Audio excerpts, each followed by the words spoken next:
Yo, what's up guys, it's Nave, back on MX Bikes, and today I'm going to show you my settings and basically give you a little explanation on what they all do and what you can change if you feel like you're struggling with certain aspects of the game. So I've just been messing with my throttle linearities and stuff to try get it a little bit easier around the corner so I don't keep slipping out and stuff. But yeah. So I am using the Xbox One control, I am using the Elite control. I've got the paddles on the back, so like one paddle is my rear brake and the other paddle is my sit down. So obviously lean, I've got assigned to my left stick. I also have my rider lean, left and right, assigned to my left stick to go opposite to the bike lean, as you can see down there. So basically, because you want to, when you're cornering, you want to kind of lean your guy the other way, so you don't lean into the corner, you lean over the corner kind of thing. And it just increases stability and stuff. I found it easier just mapping it to the one analog. You used to have to go in the config to actually change it so you get them both on the same stick, but now you can just do it in game. So if you want to do that, it's worth a try. You might like it, you might not. And then obviously you got throttle on my right trigger. Brake on left trigger. I have combined brakes on 10 min and 89 max. So as you can see, the 89 max kind of sets it so when you fully press the brake, it doesn't go all the way. Rear brake, like I said, I've got it mapped to A, but I've also got that on my back right paddle. And then rider front back lean, I've got that just on right stick, up and down. And then, like I said before, left and right lean is on the left stick, same as the back lean.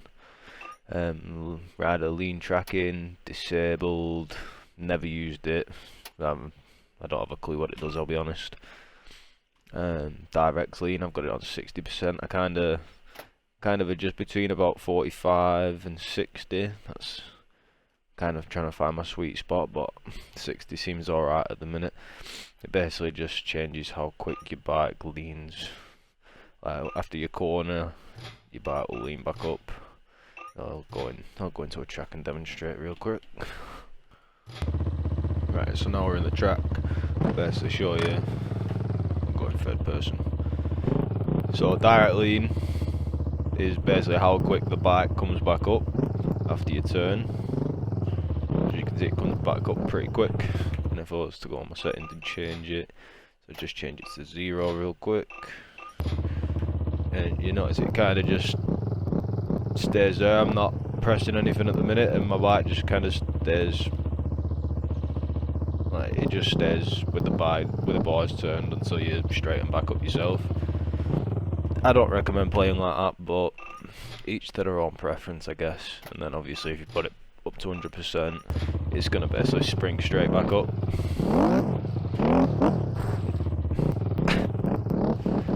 So you kind of got to find a good medium. I like 60. A good start would be like the lower end of the direct lean. I'd say like 30 to 40 maybe, until you get used to it, and then obviously you'll decide what you prefer. Put that back on 60, and that's basically it for that section.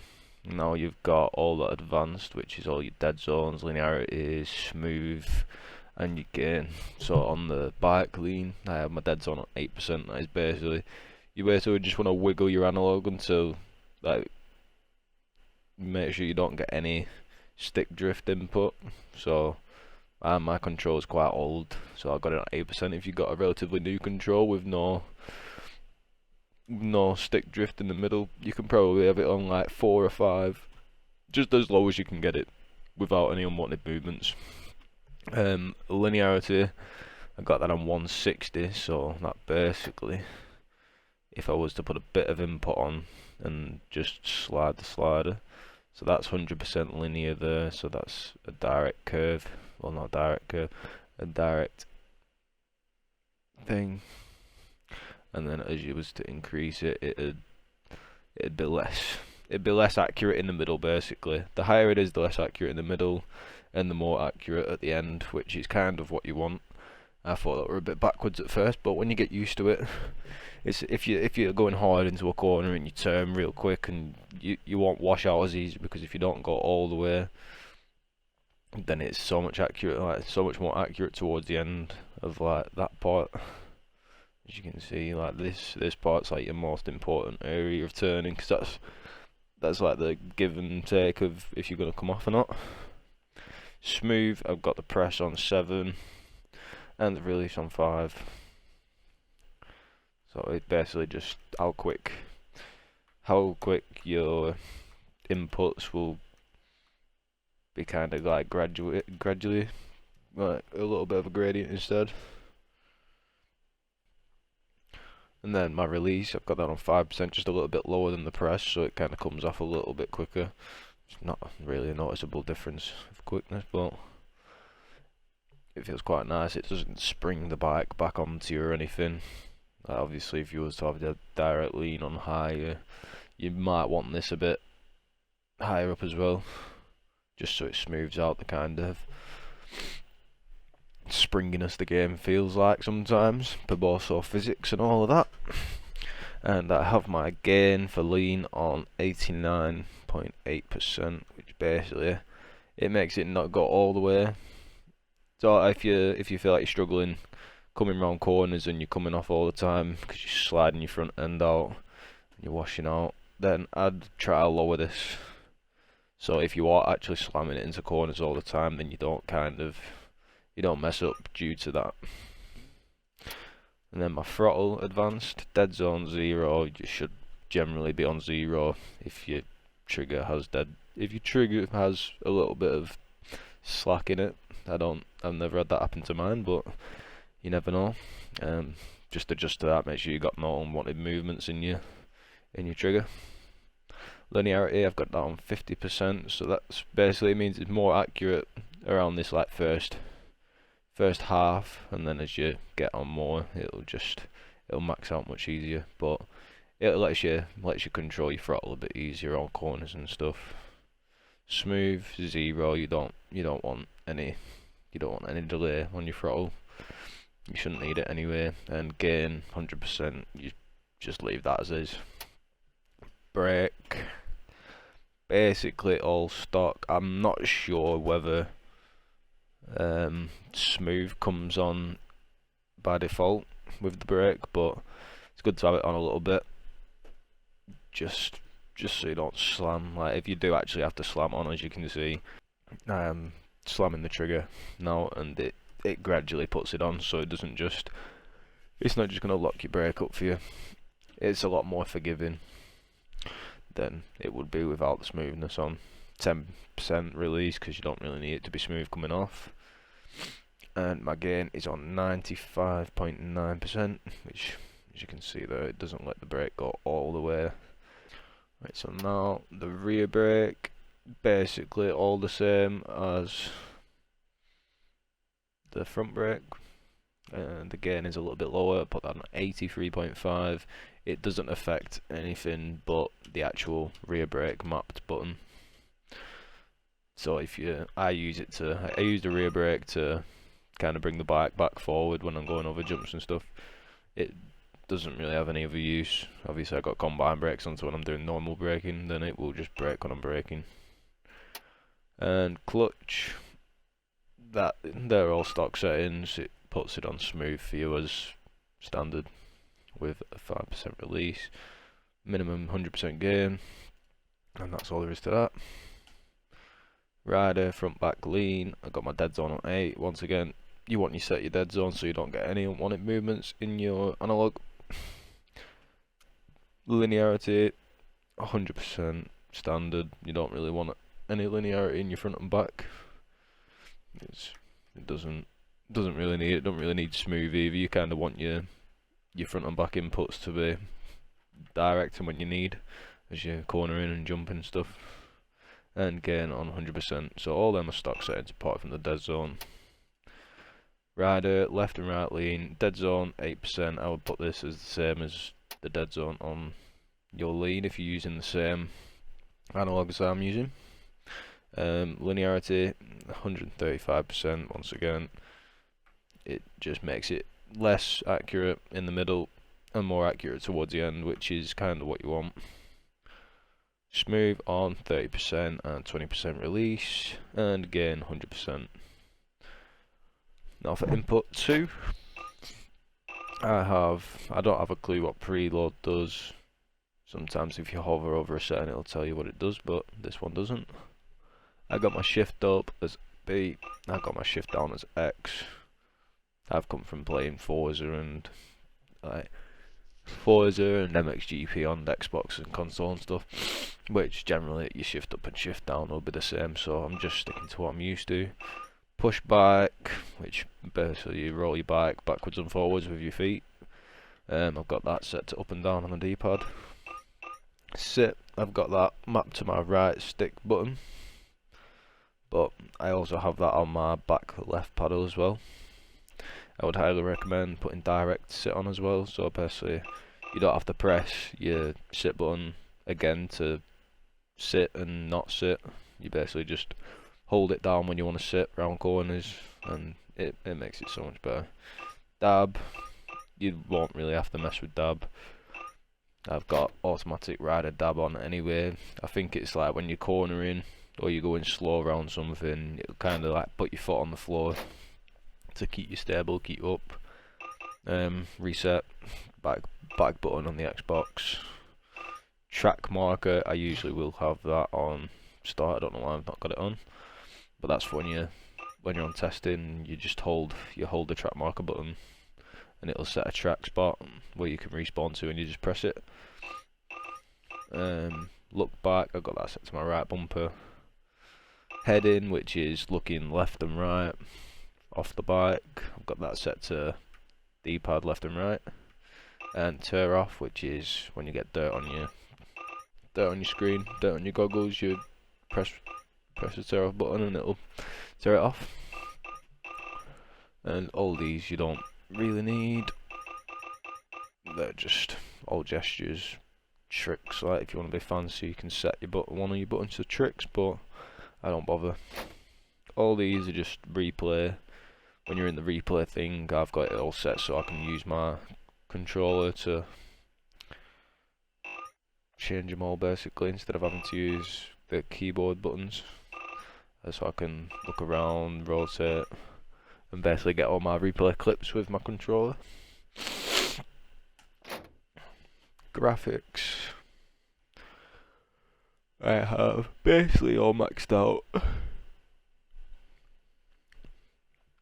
Graphics, I basically have them all maxed out, apart from the anti-aliasing and the anisotropic filtering. The anti-aliasing is quite a hitter. It takes quite a bit of FPS off you, obviously depending on your specs and stuff. I've literally just upgraded, and it's a night and day difference. Like I'd have all these settings off basically on my old PC, but now I'm doing much better. So basically just adjust to how you need. If you're having FPS issues, I'd start with your anti-aliasing. It doesn't make much of a difference, it just clears up the sharp edges and stuff of all the models. But yeah, just adjust to how you need and get the best FPS you need. If you like the game to look good but not play smooth, then it's one of them. But I'd highly recommend to get the game running up to your monitor's refresh rate, which would be make sure you put that to the max refresh rate your monitor supports as well. And for audio, they are my settings. I hate the onboard aero volume, which basically sounds like you're in a wind tunnel every time you go fast. Remote bias volume, obviously adjust to if you feel like they're too loud and you want to quiet them down a bit. Brake volume, I've put that down to 20%. User interface, probably put that down a bit more as well, because that click is very annoying. And then units, set them to which ones you like, UK's PSI and stuff like that. Set your date format to what you need. Skip intro, I have done that, and I'm pretty sure I don't skip the intro, but connection, I'm not 100% sure what bandwidth does. So I'm not sure if it depends on like how good your internet is. You set it to high and low through through that, or it's how much your CPU can handle other riders riding around. Yeah, I used to struggle stuttering a lot on servers with my old PC, but now I it's smooth as butter, so I'm not really messed with it. Help, not sure. Disable chat, you don't really want to disable it. You get all your pop-ups here when you're on servers and stuff. You get your MMR ranking, plus, minus, and all that stuff. Flags, I put mine on both. If you're putting them on 3D, you've got to basically watch out for the little guys that stand on the side of the track with the flags to say when something's happening. And if you don't know your flags, all the colours and what they mean, I'd go look them up, because people get very annoying with you in game if you're not following what the flags say. And for simulation, the last one on the list, I have my field of view on 110, I have my tilt on 5%, and I have my pitch on 32%. I don't have any of this equip, free look or corner anticipation. I know some people play with corner anticipation on. I've never played with it. It don't look too bad, but it's personal preference, I guess. Lock to bike, I'd recommend off. Show HUD and rider stand is genuinely down to you. If you're getting used to the game, I would put HUD and rider stand on, or if you're using the max HUD, you don't need the HUD on. External view, I don't play third person at all. I find it quite distracting in this. It's good, it might be good to help you learn like what your bike's doing when you're doing certain inputs over jumps and how you're cornering, but apart from that, I would recommend first person. It's immersion, it's much better in sense of realism, and it just feels better in my opinion. Riding aids, if you are new to the game, you could possibly try run lean help. I wouldn't recommend it. I'd just try getting used to the game as it is without that assist, because it'll restrict you to how much you can lean over, and it won't let you be as fast as you can be basically. And when you're jumping and stuff, it won't let you whip, it won't let you scrub. So I don't recommend it, but if you are really struggling with the game, then that is probably your number one aid there. Automatic shift, if you don't want to be changing gears yourself, then use that. Shift help basically means you don't have to let off your throttle when changing gears. Some bikes have a quick shift enabled, but I run the Yamahas and I'm pretty sure they don't have it. So I run with shift help on. I don't have to let off my throttle when changing gears. Automatic clutch, also I think that them two go in hand. You don't have to press your clutch to change gears, and it will press your clutch in when you go to a stop, so you don't stall the bike. Automatic clutch will basically hold the clutch in for you when you come into a stop, so you don't stall the bike. You don't have to start it again. Traction help, I wouldn't recommend either. I'd get used to your throttle control to kind of overcome the need of that. It'll basically stop your wheels from spinning as much when you're throttling too much, but I won't recommend it. Like I say, I'd try to learn the most bare bones way. Otherwise you get used to all these assists and then you turn them off finally to improve lap times, and then you basically got to learn the full game again. Brake help is, it basically stops your brakes from locking up if you press them too hard, which is very helpful. It will kind of make your brakes not as good, but I still find it that I can stop every time I use my brakes perfectly. And to be honest, I use my engine brake more than my actual brakes, especially when you're on 4 strokes. You can't really do that on 2 strokes, but I'm a 4-stroke guy, so brake help I keep on for the time being. I might take it off eventually, but I'm not very accurate with my triggers when I come to stop. When I come to a corner and panic, I need brake last second, and then I come flying over the bars. Automatic rider lean, both of them I would leave off. You shouldn't need it, and like I said, you want to learn the most bare bones way, otherwise you're going to have to relearn the full entire game again when you do actually take them off to improve lap times. So I'd leave them off. automatic rider dab, like I said before. Basically it dabs your foot on the floor when you're coming off. Not when you're coming off, but if you're doing a slow corner, and it will tap your foot on the floor to kind of keep the bike up. You won't. I don't notice it obviously because I'm in first person, but it does do it. And automatic rider sit, I would leave that off as well, because you should be learning when you need to sit and stand yourself. And automatic tyre change, I just leave that on. I don't know how useful it is, because I don't see that you have to change your tyres all the time anyway. I guess if you're doing long motors and stuff, if you're on a full championship race, then that kind of would come in handy. But other than that, that's about it. I find them to be quite beginner friendly. I still class myself as a beginner, even though I'm improving. About 120, 130 hours in now. So I still do class myself as a beginner. I'm getting there. Consistency is key. If you've come from other games like MXGP, Supercross, MX vs TV, you've got a challenge. You're gonna get frustrated. Just stick at it. Don't get stressed. Take the game easy, and you will enjoy eventually. As frustrating as it is, it pays off, and you start getting clean laps. You start beating your lap times. You feel the rewards, so it's all worth it in the end. Anyway, give these settings a try. I find them to have helped me out. I've been fine adjusting all of the advanced settings recently, and they're all helping out. So I hope I've explained everything relatively alright. And if you need to fine tune all these settings, then you kind of know where to go and what to do first. So I hope you enjoy anyway, and have fun riding. Don't get stressed, and have a good day. I'll see you.